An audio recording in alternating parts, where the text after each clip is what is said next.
Okay, I appreciate you coming and talking to me this morning. First of all, we're going to start. I want to know where you were born and your parents' names and some of your family history. Okay, I was born in Florida, right near 3 miles inside Florida, almost on the Alabama line. So,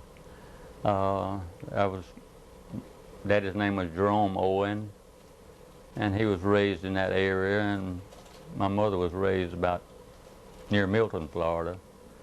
And I'm one of 12, and I went to school there and then came to work at Pensacola Naval Air Station and worked there until I was drafted. What was your mother's name, full name? Vesta Jones Owen, yeah. Okay. Okay, and where in the pecking order of 12 brothers and sisters are you? I'm down toward the last, about 4 from the bottom. Okay. Okay, and what did your father do? Farmer. He was a farmer, okay.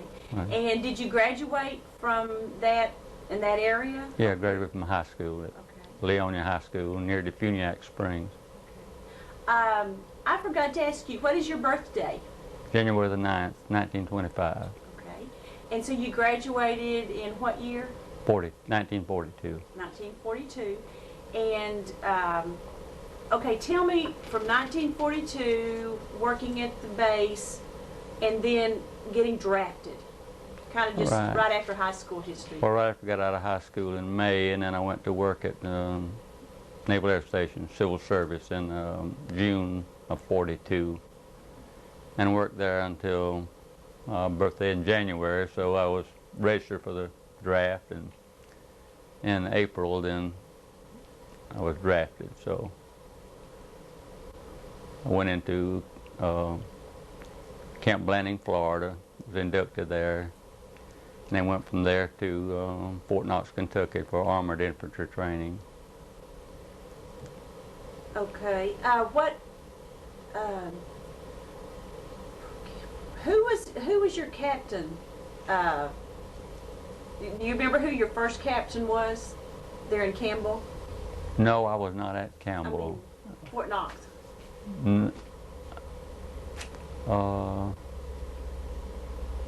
No, I can't remember the name of the. That's okay. But we was only there about 4 months. Oh, okay. Tell me about your impression when you first went there. Kind of how you felt about it.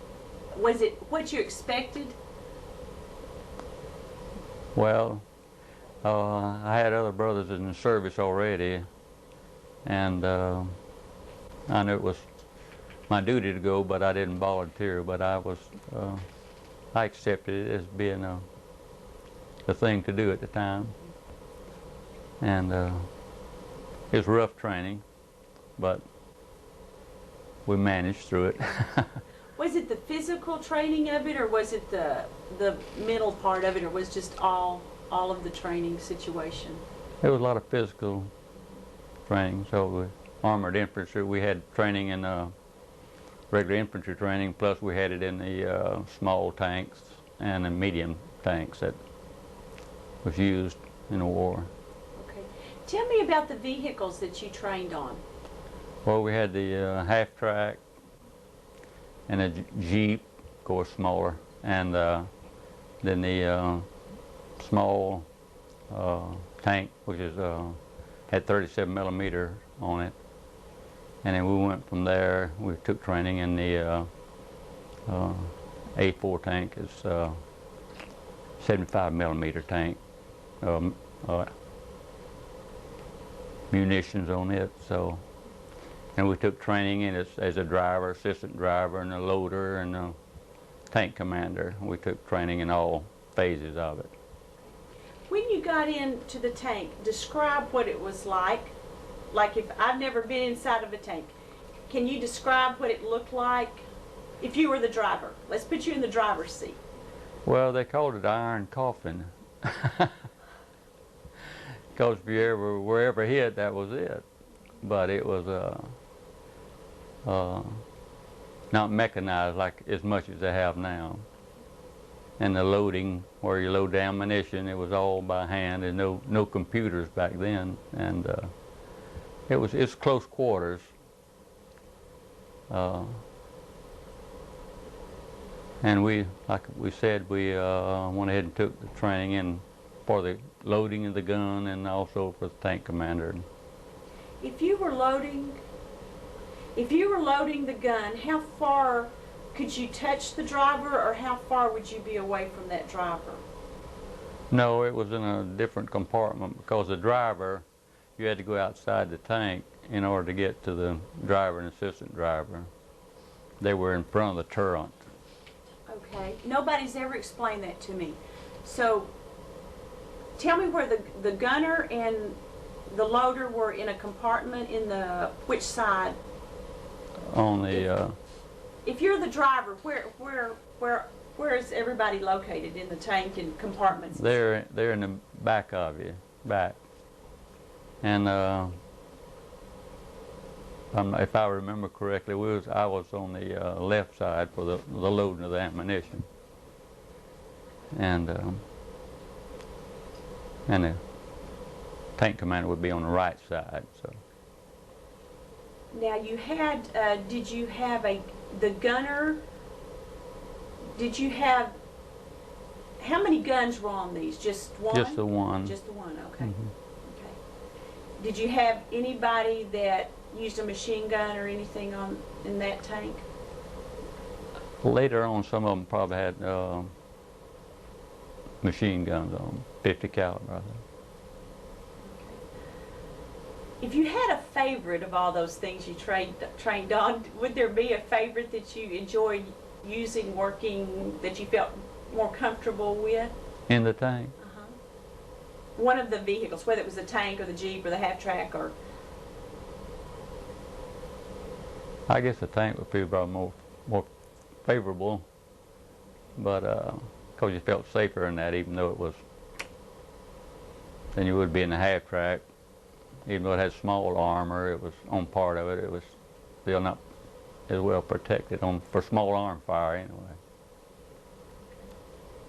Okay, get me from training up to Camp Barkley. Well, after we left out of our basic training at Fort Knox, we went into what they call battle training, which was 3 or 4 weeks there we had, and then we went from there into Tennessee maneuvers. And we had real rough, the battle training we had before we went into the maneuvers was real, it was rough. Tell me about it. Well, they had simulated where they had, we had night maneuvers and all, where because I remember driving a Jeep one night, and I had assistant commander on our captain, and we were going along the road, and we had night, just a little lights, night lights on the Jeeps, and I was across a bridge before I knew I'd even and next day, well, I could see what I missed if we had gone, if we hadn't made it across. What was it, a deep ravine or something? Yeah. How did they, the night lights, did they cover, how did they do the night lights? Oh, they were only a small little, about like so, right in the front, that you could, didn't put out much light. So how far could you see? Just kind of explain, how far could you see with night lights? I don't remember how far, but it wasn't, you could tell by the road you was in the road, but I mean you couldn't tell where you was in the right or left side or what, but you could see them vehicle ahead, if they were approaching pretty well, but I don't remember the distances. So. Well, what is your most vivid memory of the war maneuvers that you did, this Tennessee war maneuvers? Is there one thing that kind of stands out in your mind? Well, I know remember we slept on a lot of cedar boughs we used to keep off the ground when we were at night and sleeping on that there Lebanon, around Nashville area. And what time of year was this? Let's see, it was in the fall and early winter. What was the weather like during that time? Do you remember? It wasn't too cold, but it was cool enough you needed a little cover, but I remember it being a rocky area, and we'd have to put up a tent or something. You could hardly get a stake down. There were so many rocks in that area. Now, when you got to the maneuvers, had you settled on one piece of equipment, or was that a continual moving and experience on all the vehicles?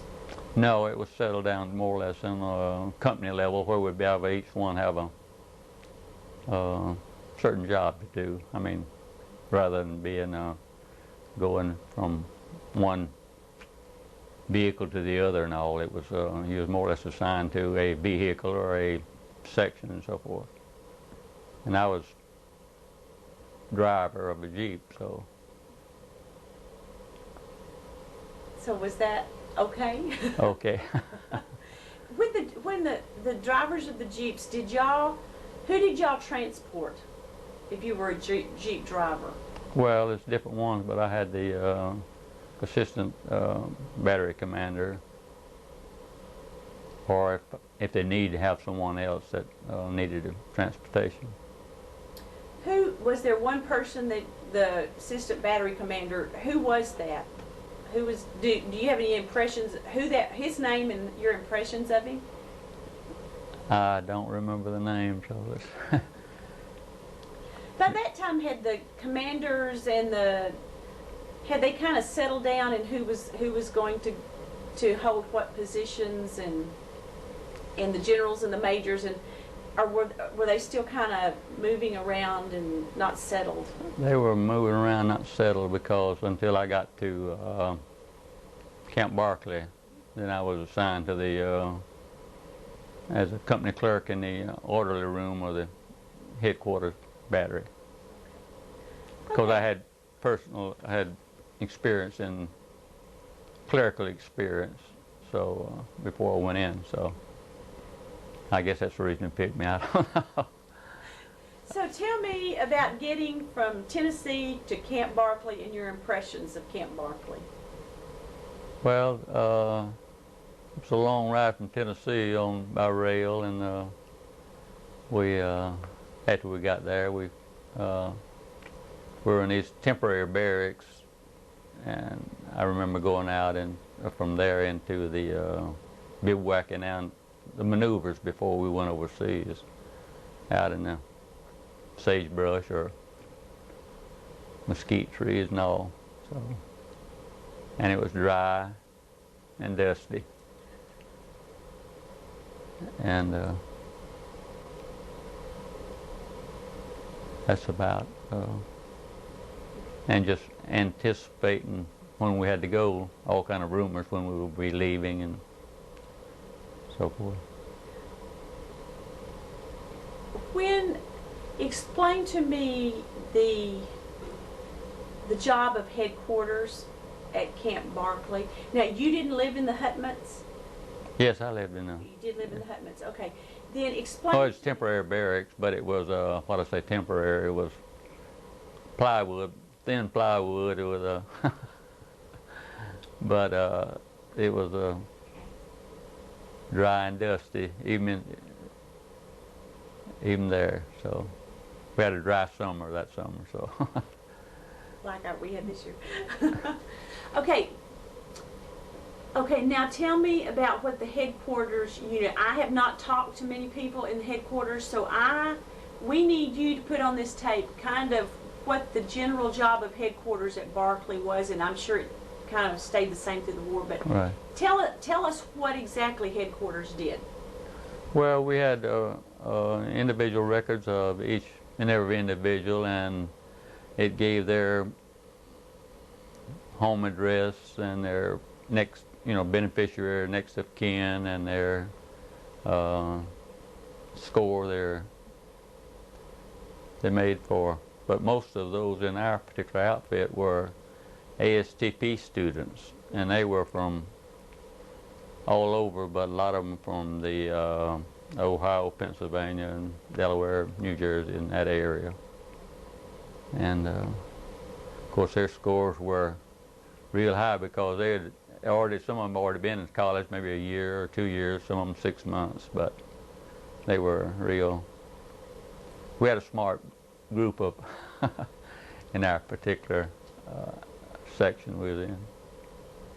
And some of them came from Abilene, not Abilene, came from schools here in Texas too, quite a few of them.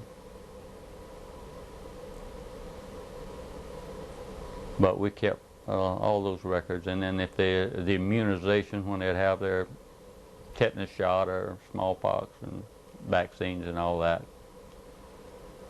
And just kept a history of what happened to them if they have to go on sick call, and kept with all the correspondence that we needed to.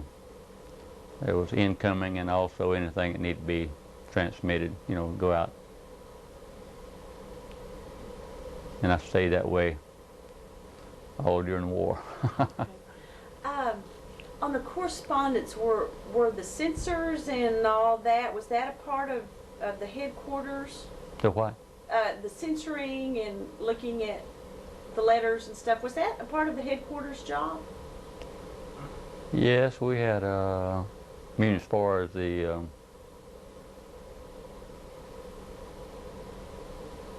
where it was classified information or whatnot.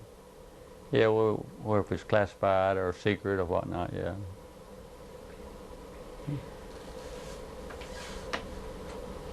Your headquarters division of the all artillery, which battalions were y'all over?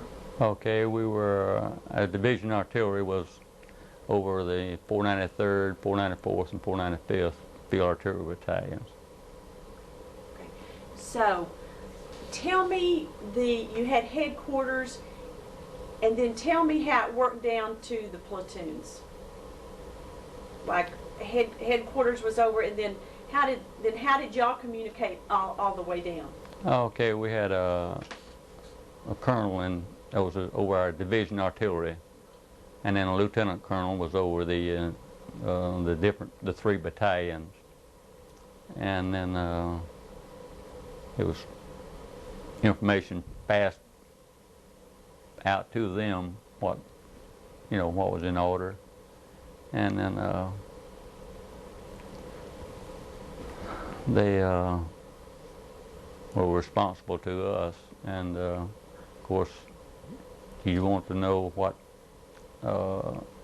in the battalions what the chain of command was, or what? Yes. Well, it was they had like I said, a lieutenant colonel as and then a major, and usually the captains over the commanding different companies in the.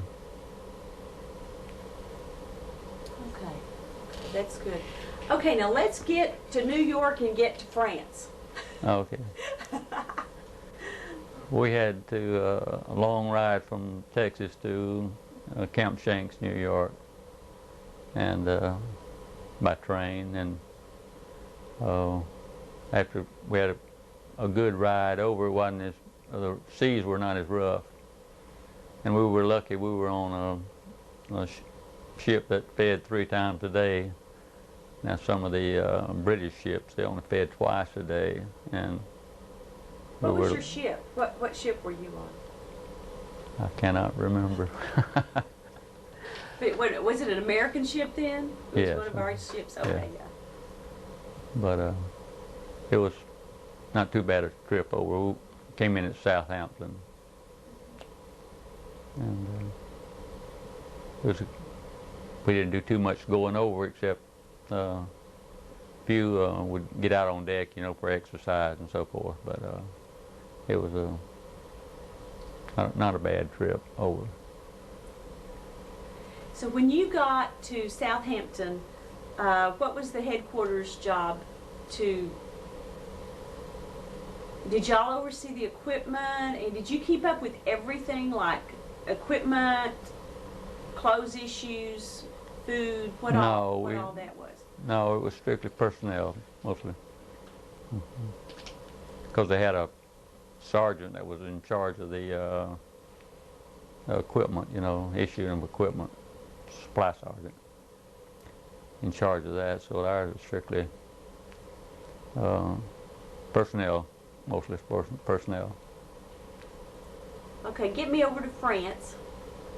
Okay, we left out of England, Windmill Hill, Tidworth Barracks there in Windmill Hill, and went over to France and came in at Le Havre. And the first thing I remember, I saw a little French teenager, or 10 or 12-year-old boy, and I asked him what time was, and he spoke perfect English. He says 11 o'clock. And it's 11th day of November at 11 o'clock when we got off the LST there at Le Havre. Tell me what it was like for you when you got to Le Havre, and if you remember how you felt. You'd been training all this time and now you were in France. Can you think back and tell me impressions and how you felt getting feet on in Europe? Well, it was a scary feeling, because we know that before it was all play, and it was for real when we got to France. And we'd already heard what had happened at Normandy and so forth, so the lives had been lost, so we knew it could be us, and just anticipate, take precautions, and hope everything would work out all right. Was that easy to do? I mean, was that easy for you to kind of go day by day knowing the things that, not knowing what you were going to face that day? Well, it wasn't easy, but try to keep so busy until you forget about a lot of it. And it was quite an experience to go through that. Is there one thing that you remembered, the boy and the clock, and it being 11 o'clock? What was the next thing that would stand out in your mind, whether it would be Le Havre or on up, or, you know, what picture do you see in your mind? I remember the bitter cold that we went through, and I still have trouble keeping my feet warm because of wading through the snow and all that was we went through. And the accommodations were not, they got better, but in some places, because being in headquarters, we were a little farther behind, and we come into a town that had already been taken over. Well, we'd go ahead and requisition some places, if they had any places in the town that were not bombed out, we could stay. So we were fortunate in that, being headquarters. How many men were in headquarters with you? A little better than 100. In the headquarters battery, yes. Mm-hmm. That's a lot of men to Right. find places for. Wow. Right. Did you have to take all those personal records with you? What all did you have to load and carry? Well, everything, the typewriters and all the records, like I say, of their something happened to them, who would notify, you know, their in case of death or injury or so forth. And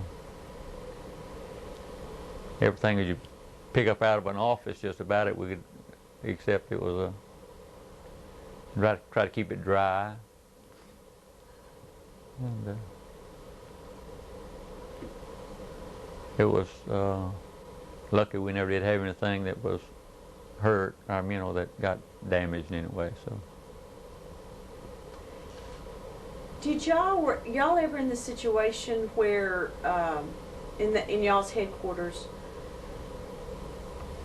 where the enemy was coming at you, or were you always able to kind of stay back from that, or were y'all ever caught in that situation where we were close enough by we could hear some kind of the artillery coming in, and it says as long as you can hear it, you're all right. Those silent ones that, you know, if they're passing on over the sound, you're all right. But then we were close enough, we could hear that.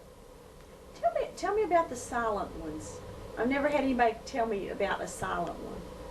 Well, the ones that it's like a plane flying over. You know, the sound is the plane's way here, and then you're looking up for it. You know, so it was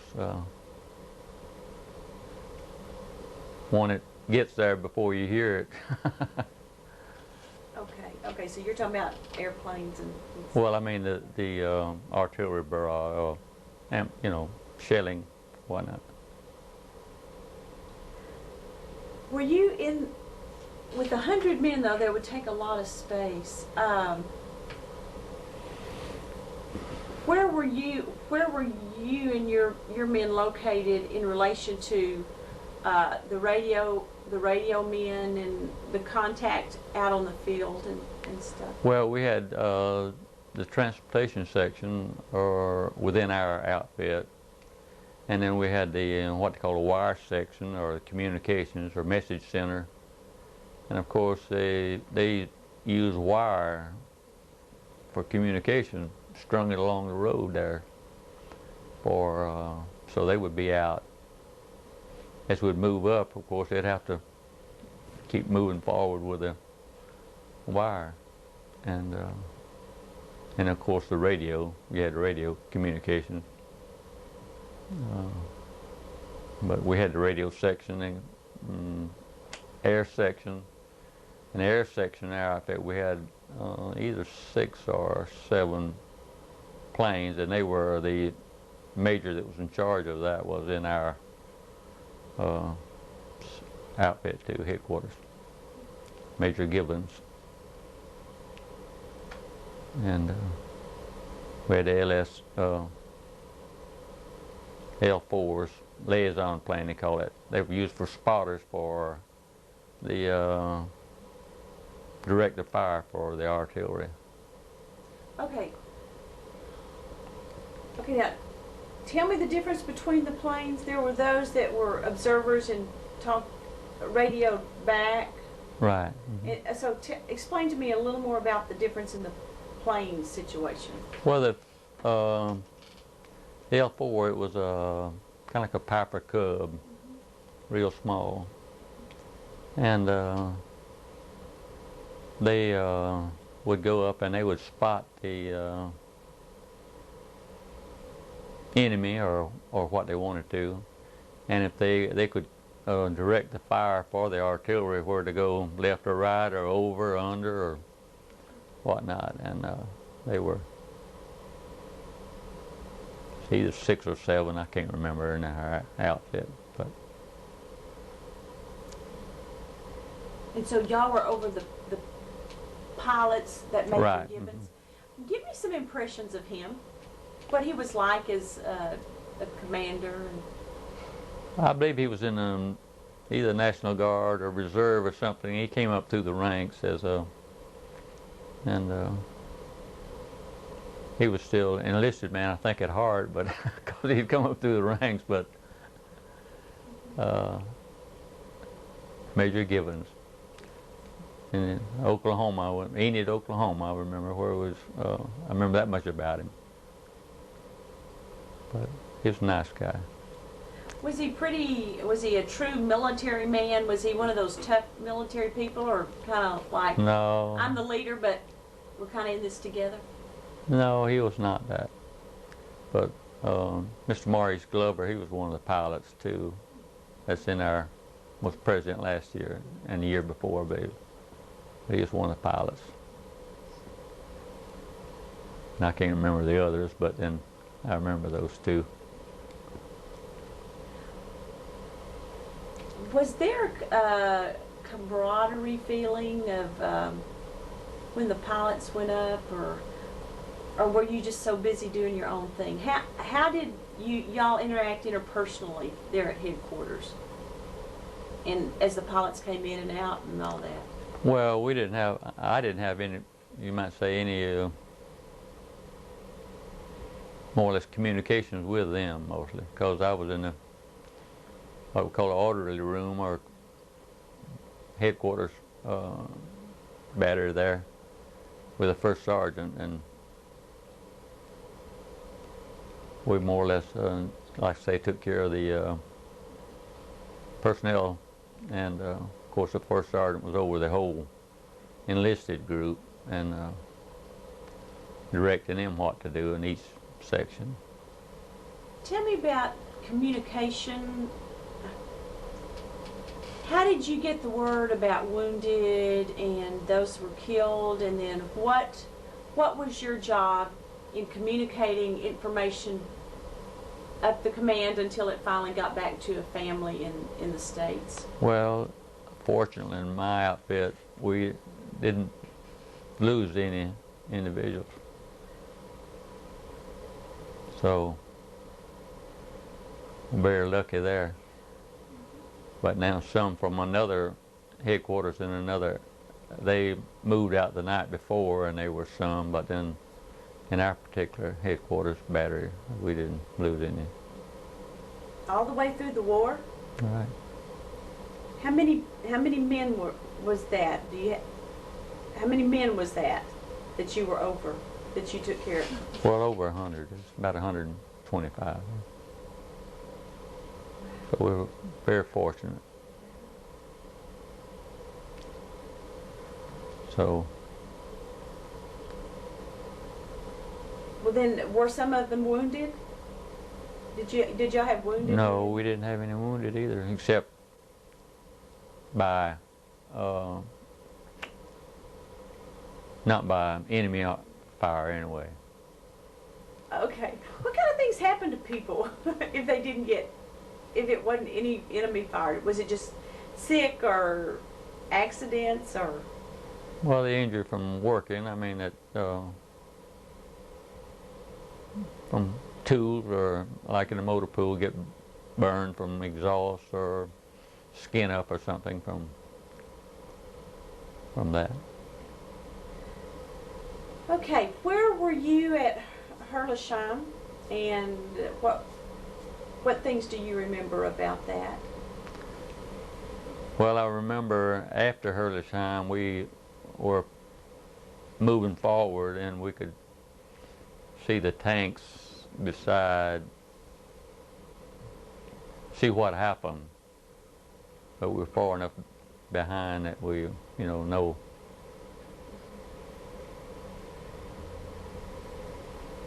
What were your impressions that day? What was it like for you to see all that? Well, we know we were getting beat up real bad at that particular part of our travels through there.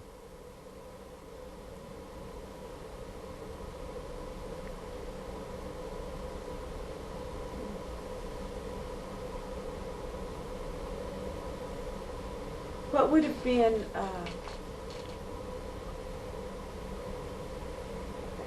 from Herlesheim, where did y'all continue to go? Where's the next place that is really in your memory? Around Colmar and Strasbourg, yeah. Mm-hmm. What makes that stand out in your mind? Well, I remember that we were told that the people there along there watch out because along that Alsace, Lorraine area that they were go with the flow. If you were German control or if you were French control, they were with whoever who was in power, and to be real careful along that area. Did you have much interaction with the local people? No, we a lot of time we would our commanding officers and all would get with what they called burgomasters back then instead of mayor, and they would say, okay, we need some billets for so many people and a place to have headquarters if they had it, you know. So that was about all the communications we had with the local people. Tell me the most unusual headquarters during the war. I mean, your location.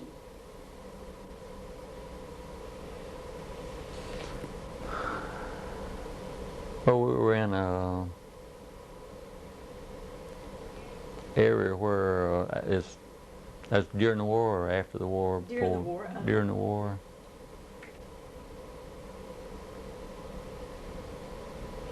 Well, we stayed in some places there where we would stay in a building, and the houses were all up right close to the street, and we slept in on the hay in the barn. Our headquarters was in that, housed in that area, building. But it was cold, so that hay was warmer than the ground would have been outside, so lucky there. Was there somebody in, what were headquarters, who was the serious one of headquarters that you worked with closely? What I'm getting at is, give me some personalities, you know, somebody who was the funny guy, kept everything loose, the real serious one, you know, those, your impressions of people that you worked with. Well, the one I came in contact with a guy from Tyler or either Longview that was Carol Broderick. I think he's passed away since then, but he was real serious, nice fellow. We really appreciated him. He was in the communication section, so. What about him made y'all respect him a lot? Well, he was he was rather quiet and easy to get along with and so forth. Now, who was the one that mixed it all up and was always the joke man? Well, our first sergeant, he was quite a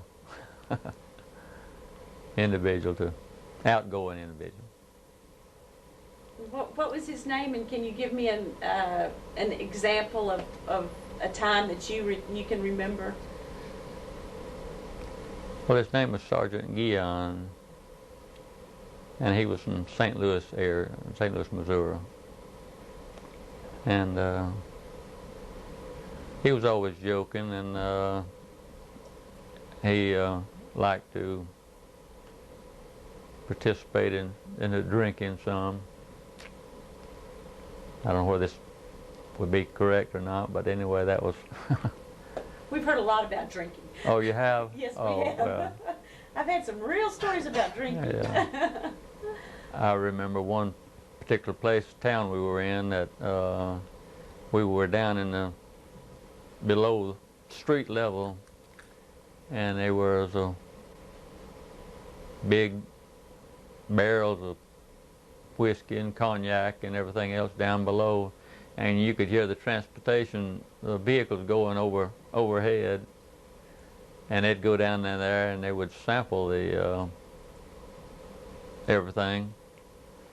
And one guy that was in another headquarters in our Combat Command A or Combat Command B, one of the others, And he said he got really inebriated. And I remember him crawling back up the stairs. He said, I've been in art galleries and museums, but I've never been in a place like this before. So it was quite a... Did they use alcohol? What did they drink so much because it was there, or why did they drink so much? Was it to escape, or what do you think that Probably was? both. Probably availability and just check and see what each one tasted like. Okay. If you were to close your eyes and think of all your experiences during the war, and you might have already told me this, but all the experiences in the war, what, if you close your eyes and you think about it, what is the picture that comes to you first?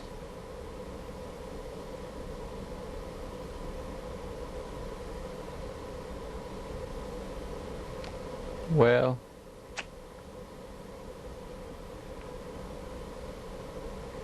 looking back from now, it seemed like it was a short time we were there. But when you take it day by day, it was a slow, when you think back, it was a slow process or time passed by, and it was anticipating or wondering what we were going to do the next day. We were going to have to pack up and move again, or we were going to stay there 2 or 3 days, or what. And it was quite an ordeal to pack and unpack every time we'd move up. And lack of communication with your people back home too. Not knowing how they were, being from a large family. And there was 5 of us. My brothers were in the same time in the service, and just before we went overseas, to back up some, but one of my brothers had already passed away. He died at Camp Walters, Texas, and during training, first month of training. So, and then when we came back to one brother in the Panama Canal, he came home, and I had one and was on brother younger than I was, 15 years old. He had volunteered and went in the Navy, so he came in from the Atlantic off of a ship. And then I had one brother in Aleutian Islands came home, and I came home from Camp Barkley, and we all got there together. And of course we wondered what was happening to them after that. They're going back to their... So we anticipating, and I left my mother at home. Of course, my dad died in 1935, so left her at home. So anticipating the mail or communication. So That would be a real stress. Was that very stressful on you, thinking about that in the midst of all what you were seeing? I mean, thinking about your brothers, that was a stressful thing also. right. Mm-hmm. Yeah. At what point, your brother that died in Texas, was that just an accident there on the base? No, he was, went in, he's 38 years old. He had asthma real bad, and the training that got him, so pneumonia and asthma. I'm kind of jumping around, but I am since too. we're on this family deal, well, that's okay. We You can can get cut it. anything we want. Yeah, if we go in and we take what we need, the information. How does a mother deal with that? How was your mother when you got back? How did that affect her, or what kind of woman was able to deal with all this, with all of her boys gone? Well, she was had already been a widow for 5 or 6 years when this happened, and she must have been strong to going through all of it. And also I had another brother that was in the Korean and war, so there's six of us in all told during, well, right after. So it's all of us were single except one. So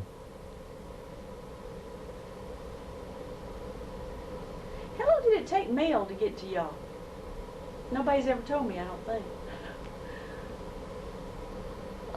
well, sometimes it'd be a couple of weeks or a month, and then again it would be earlier. It's according to, I guess, how the ships are, how the mail, you know, what kind of situation we were in, where we were in a kind of a holding area, or because sometimes we'd move up and we'd stay and regroup, and you know, and then move up, and it's according to where we were on the move or where we were more or less regrouping, reassembling there. When you reassembled and everything, did everybody come back to headquarters and kind of regroup? Come back to y'all? No, we were not. They never came Physically, back that far? no, we were not physically. We were scattered out all over, you might say. We were not physically, we were not that close. Where were you when was the first time you realized that the war would be ending? Do you remember what that happened, what that was? I remember we were moving forward and we were near Munich. And it was on about the 5th of May. And we could see the German soldiers out beside the road with their hands up, wanting you to pick them up and give them something to eat, really. They just won't surrender. I remember that. And then May the 8th, I think it was when the war was declared officially over. But everything was moving so fast till at that particular time, so they were out waiting for somebody to pick them up because it was cold and they were hungry. The push across Germany,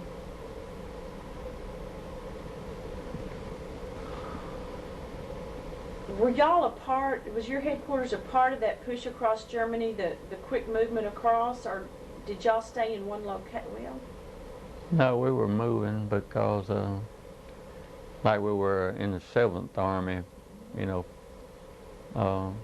with Patch, and then we were loaned out to General Patton, you know, for the Battle of the Bulge there. We went up there. So we were on the move during that time. What location were you at what was the longest amount of days that you were in one location? Do you remember that? May not be important. Probably 3 or 4 days, I would imagine.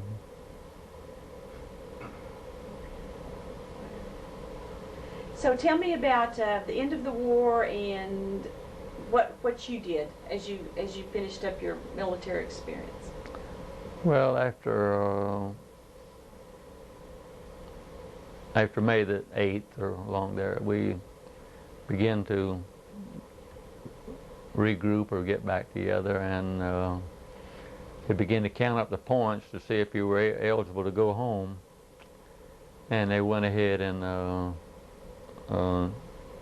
deactivated the 12th, and I was sent to the 6th Corps Artillery because I didn't have enough, had been there long enough points overseas and at home too. And I went to the 6th Corps Artillery headquarters. Where was that located at? Where did you end up going? Heidenheim, I believe it was. I have a list of it I should have brought with me. Because different, where we're at different places. Tell me about what you did. What was it? The same job, and just kind of move me on through until when you got enough points. Well, we stayed there from May until the following 1st of March,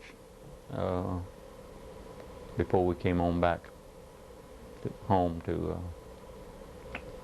by ship, and it was rough because a lot of them got sick and never ate the whole trip. Some of them had to go to this dispensary and have IVs because they couldn't eat, couldn't. So it was a rough ride coming back. Storm. So. Tell me about the deactivation. What were you still in charge of the personnel, or what did you do in the headquarters in Heidenheim? Well, until we didn't stay there the whole time, but I mean that was part of the time. But we still, until we left there and got ready to board ship, come back. Well, we had all the records together, but after then, well, I never did. Everything was taken care of from some other headquarters that took care of all the records from then, because we were, even though we all came back to New York on board ship, well, they had our records and we didn't do any more communications as far as records are concerned after that. So what did you do when you moved over from the 12th? I'm trying to figure out, I'm trying to figure out what your job was. If you didn't do the records, then what? Well, no, from the 12th, we went to the 6th Corps Artillery.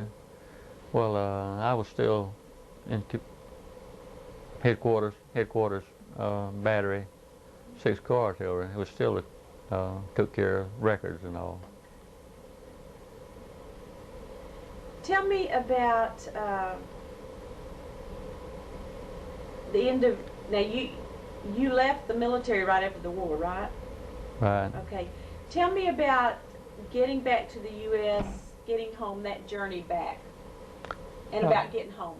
Okay, well, we came into New York and got off board and came into Camp Shanks, New York. And in 4 days, we went to camp in Georgia, at Columbus. Can't think of but anyway, in 4 days I was home after that. Well, I got back to as far as Dothan, Alabama, after I left the Army, after I was discharged. Got back to Dothan and then went from there to my Geneva, Alabama. And then, of course, they didn't have any taxis or anything. They just didn't have but two, and they were, the guys were sick. And so it was 6 miles home, so I walked home with a suitcase. So it was quite an event, but I was ready to go home. Short of 6 miles, huh? Yeah. Is it short or long? It was at dark. It was dark too, after night. So. Did your mom know when you were coming, or was No. it a surprise? Surprise. Tell me about that, if you don't mind. No telephones, Okay. Can you tell me? Would you mind telling me about that? When you, what you felt as you were getting home and the reunion and stuff like that? Well, when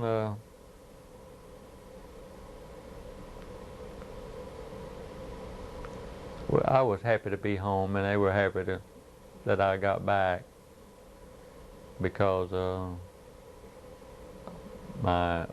two of my other brothers had already gotten home and discharged. So, but they were scattered, but quite a homecoming for us. But What did you do after that? What has your career been? Well, I came back to work for civil service at the Naval Air Station at Pensacola. It's a overhaul and repair of aircraft. And I worked in personnel after I got back for a while because I had experience in that in the service and all, and I was in that for a while, and they said, well, says my head supervisor says, well, why don't you get into the apprentice program for either aircraft instruments or engines or electronics or something. And I said, well, I probably don't want that. But he said, well, go ahead and put in for it anyway. So I put in for it. Well, in 4 weeks, it came up and they accepted me, and I went into the apprentice program. It was a 4-year apprentice program where you go to school 1 week and then you're in the shop for 3 weeks. So I went through that and got through the apprentice program and stayed in the shop in our aircraft instruments, what we worked on, and stayed in that for a short period of time, and then went from that to quality assurance and stayed in that for a few years, and then got out of quality assurance and went to planning and stayed about 10 years where I retired as a planner and estimator. What's a planner and an estimator? Well, it's we schedule aircraft instruments in our particular area to be overhauled by the shop, and then they repaired them, and then we put them back in supply or back in stock to be drawn out as was needed for aircraft. And this again was with the Navy aircraft, right? Right. And then I had contracts with the T-2 aircraft that they were using in Venezuela. I had a contract with them, and then I had a contract with some in Australia, New Zealand. I had contract with that, and then we had, when Shaw was still over in Iran, I had the contract for them for some aircraft parts for them to supply the planes that we had gave them, sold them. So we're in support of that aircraft. So. How's the 12th Association? What has that meant to you, to a formative association? Well. And what year did you find out about them? I found out about it in February before St. Louis. It's about 4 years ago, because we lived on a route to Geneva, Alabama was our address at the when the last thing they knew of me was route to Geneva, Alabama. So I imagine that it got thrown in around circular files somewhere, any communications that might have come out of that. And then since the 12th, when it came back from left Europe, you know, and deactivated, see, it left us in Europe, so we were not. If we'd have been part of that group, we'd have probably had more communications. But I got a letter from Maurice Glover that says, I hear you were part of the 12th. Would you like to join? Send us $10 and we'll send you a magazine once a month and so forth. And I joined up, and I went to St. Louis, and then went to Washington, and then went to Columbus, and I'm here. So I've been with the group, and I had not associated with anyone, communicated with anyone since I left. So I've lost a lot that if I had been talking about it for the last 50 years, well, I'd have. Do you remember a lot of the men? Have you ended up reconnecting with some of the men that you were with in Europe? Right. I had some pictures of people, and when the first reunion, I could pick them out. I mean, they hadn't changed that much. Now some of them had, but I mean, and Major Morgan, he was a captain back then, but Major Morgan, I remember he was a S3 officer, which is operations. S3 is operations. He was S3 officer, and he was I remember he was from Selma, Alabama, near Montgomery. And when I met him in St. Louis, I mean, I saw him, and it was just as, I hadn't seen him in 50 years, but it was just real. And the others that we've met, and I could recognize them from the pictures I had back then. They hadn't changed a whole lot, except got grayer and less hair and so forth. Yeah. Do you think it's been a positive thing as you've listened to the men talk that have been here since, I guess, the beginning? Do you think the association serves a real purpose, or? I do, yeah. You learn to, and with the group that we went to Germany with and just got back, well, we learned to appreciate them, and got acquainted with them after staying with them for a couple of weeks over there. So y'all took the trip just this spring? Did you in go May. in May? May. Oh. Were there things you remembered? Did you recognize places, or had it changed so much?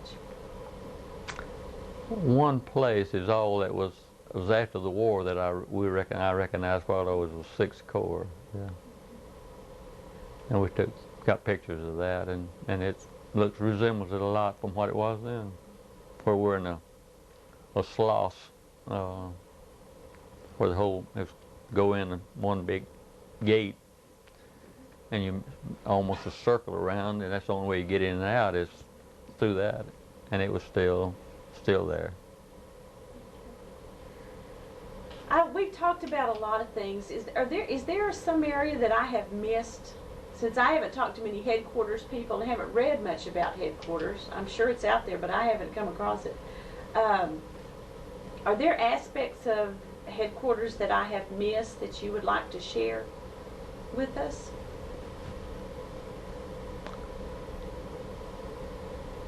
I don't know of any, but except I know that as far as an individual to the others, I was not in close contact with a lot of people, like in the communications section or the motor pool section or the others, because I was doing my thing from administrative, from a paperwork standpoint, and I knew them by name, and when I would make out the payroll, I knew some of them I knew their home address by memory and all that, that because you had to put all their full name and their serial number and all, and their deductions where they had insurance or they had deductions for their family. You pay $22 and then the government pays the other, where you send home $50 a month, or they get an allowance for their widow or their mother or something. Was that something that the men chose to do, or was that? Right. Okay. You're the man I need to talk to. Tell me what the pay schedule was. Can you tell me that, kind of what the pay from top to bottom was? Maybe start with the private and go over. Private was $50 a month. And then they chose, what kind of insurance did they get? Well, National Service Life was the insurance, and at the time, for my age, it was $6.40 a month. So that was life insurance coverage? Yes, I think it's $10,000, I believe. But and then some of them was $670 and so forth, as according to their age. And after you got out, you could keep that, or you could drop it. But some of them was skeptical about it, said, well, we don't want to keep it. I didn't keep mine, but some of them kept it. And then after a period of time, they got a dividend off of it. So they made out all right, but I didn't. I dropped mine when I got out. I dropped everything associated with it.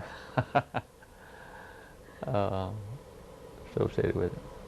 But they had the different, that was the main thing they had, was the insurance and the allotment for the dependents was the two of the main things that they had on the payroll.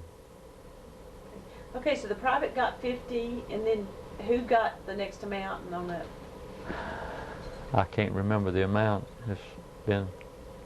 Well, did they get raises, like if you got first sergeant, Oh yeah, lieutenant? sure, right.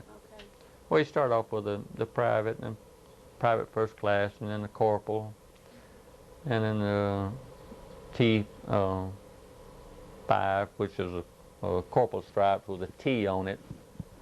They usually is classified as technician, and then the T4, or either there's a 3 stripes with a T under it, or either sergeant, which is what we'll call buck sergeant, had 3 stripes, and then you had staff sergeant with 3 above and a rocker 1, and then the tech sergeant with 3 above and 2, and then the master sergeant with a 3 above and 3 below, and then the first sergeant with a diamond.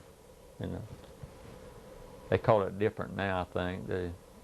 But it's that's what it was back then. How did you keep up with things like in Perlesham and some of the stories I've heard? I mean, in a day you could go from a private to I mean, just depend on what had happened that day. How did you keep up with that?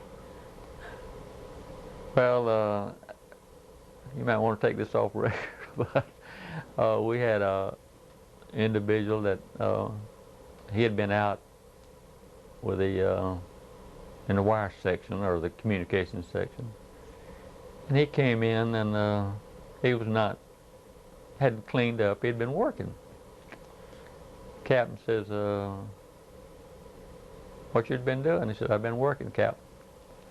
So he says, well, how about getting cleaned up some, you know? So he looked at the bulletin board. Somebody says, well, you just made PFC. So he went and looked on the bulletin board, and meanwhile somebody said the mail call. So they says, get the mail. And so he just went and read his mail, and the captain happened to see him again. So he got reduced back to all in one day. And of course I had to do the typing or promotion or demotion. So that was quite comical. But did you pay what was the highest position that you paid? I mean, that you paid out. Did you pay all majors and lieutenant colonels and everybody's? No, the officers, they had a different, that took care of their records.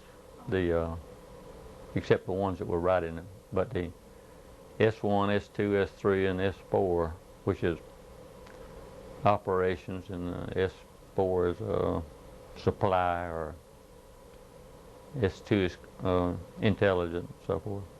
They were paid from headquarters.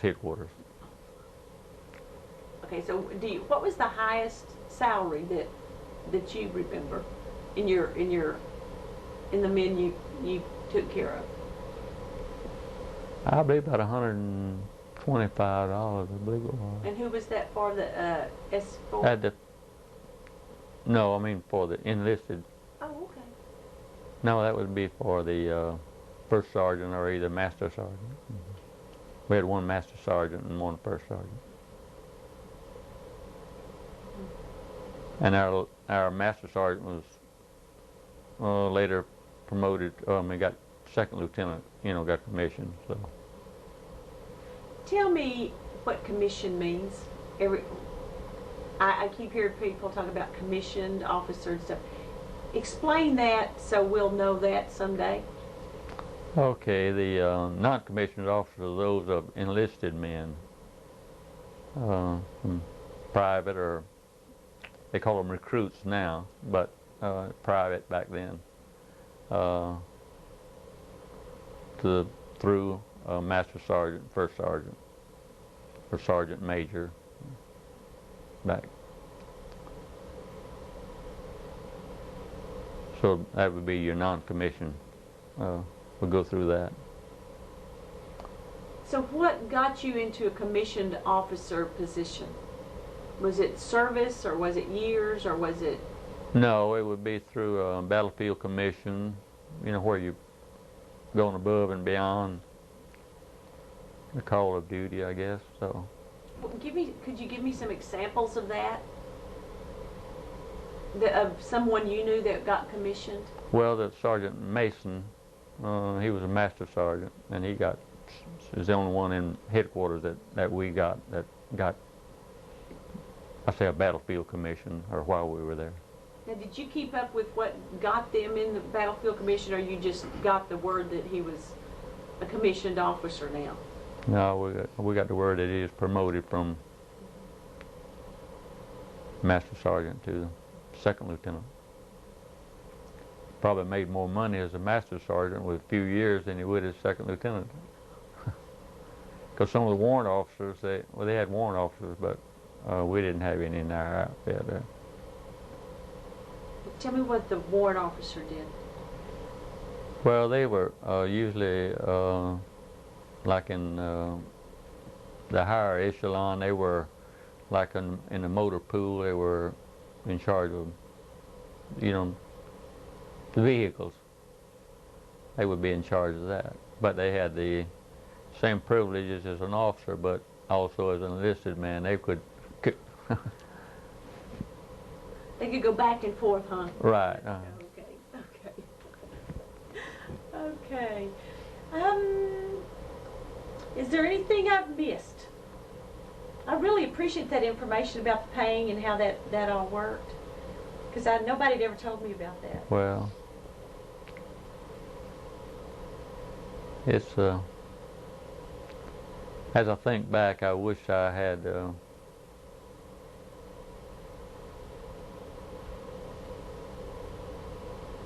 back then I was so young, I didn't realize what was going on, and what, you know, the pain or agony through all that. But been a long time. Do you have children?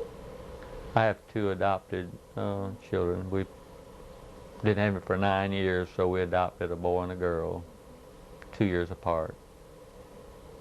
They're 44 and 42 now, or will be in September. Well, September. Okay. And when did you marry? I married in 1947, July 1947. And was it a hometown girl? What's your wife's name? And tell me how you met her. Well, my brother, older than I was, introduced us to her, and she was from near home, and met her because his wife to be was boarding at my wife's parents' place, working at the cotton mill there in their hometown. So met her, and I dated her for a year, and then let her get out of high school, and then we married. We've been married 51 years this past July. And we have, last Tuesday, we went to the ceremony for our daughter adopted.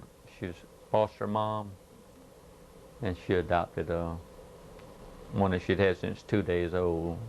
He's 3 years old now, so they got around to getting all the paperwork where they could adopt him. I don't know where but she works full time and keeps 5 kids, so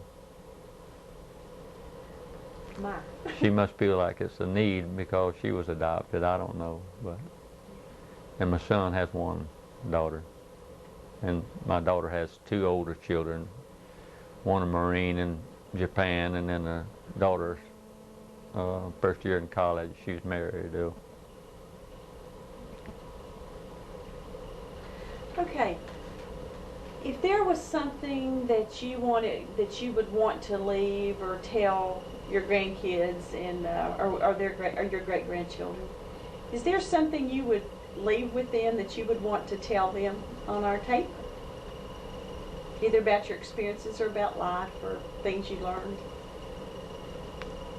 Well, our son would be more interested in as far as the military standpoint, because he was in the Navy for 4 years. But they wouldn't be as interested in some of the stuff as, because since they're adopted and no history of their, I think. But he's more or less more interested in the military. I mean, he reads a lot. My daughter doesn't have time to read, except the kids. How did your war experiences change you, or did you learn some things about yourself? The war changed. Mm-hmm. Did the war change you any, or did you learn some things about yourself that you hadn't known before that war experience?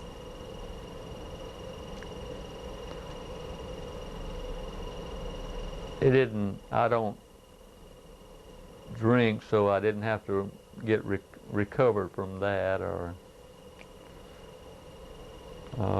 whereas some of them do and have had to do. And I've always been associated with people older than I am, our friends, and so that makes it and my wife too. So even though she's 4 years older or younger than I am, better not say older, but we've always associated with older people and more or less settled. We might later, but we haven't gone over the deep end. Always been quieter. Well, is there anything that I've missed that you can think of? I want to make sure I haven't missed anything. I believe that's spot on. Okay. Well, I appreciate you coming so much today and giving us some more information. Okay. That was great.